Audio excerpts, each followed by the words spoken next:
இந்த வாரம் சிந்து பைரவில என்ன நடக்க போகுதுன்னு பார்க்கலாம் வாங்க.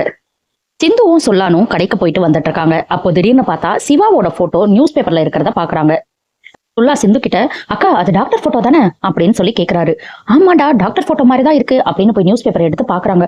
ஆமாண்டா டாக்டர் போட்டோவே தான், இதை வீட்டுல போய் எல்லார்கிட்டயும் காட்டணும் அப்படின்னு சந்தோஷமா ஓடி வராங்க. இந்த ஸ்னேகா சிவாக்கு கால் பண்ணி, சிவா நடக்கக்கூடாதெல்லாம் நடந்துருச்சு சிவா, மெடிக்கல் கவுன்சில்ல இருந்து உன்னை 6 மாசம் சஸ்பெண்ட் பண்ணிட்டாங்க அப்படின்னு அழுதுகிட்டே சொல்றாங்க. இதை கேட்டோன்னு பயங்கரமா ஷாக் ஆகி மனசு நொந்து போயிடுறாரு சிவா. ஆனா சிந்து அதெல்லாம் தெரியாம நியூஸ் பேப்பரை கொண்டு வந்து ரொம்ப சந்தோஷமா வீட்டுல இருக்கிற எல்லார்கிட்டையும் காட்டுறாங்க.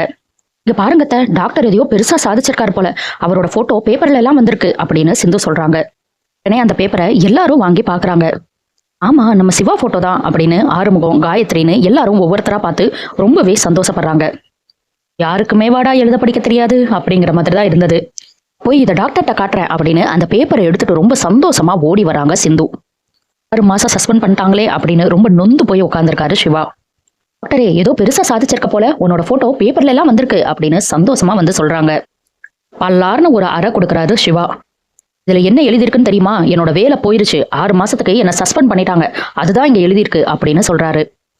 இனி என்னெல்லாம் நடக்க போகுதுங்கிறத நம்ம பொறுத்திருந்து பார்க்கலாம். அடுத்தடுத்து சிந்து பைரவில என்ன நடக்குதுன்னு தெரிஞ்சுக்க சப்ஸ்கிரைப் பண்ண மறந்துடாதீங்க.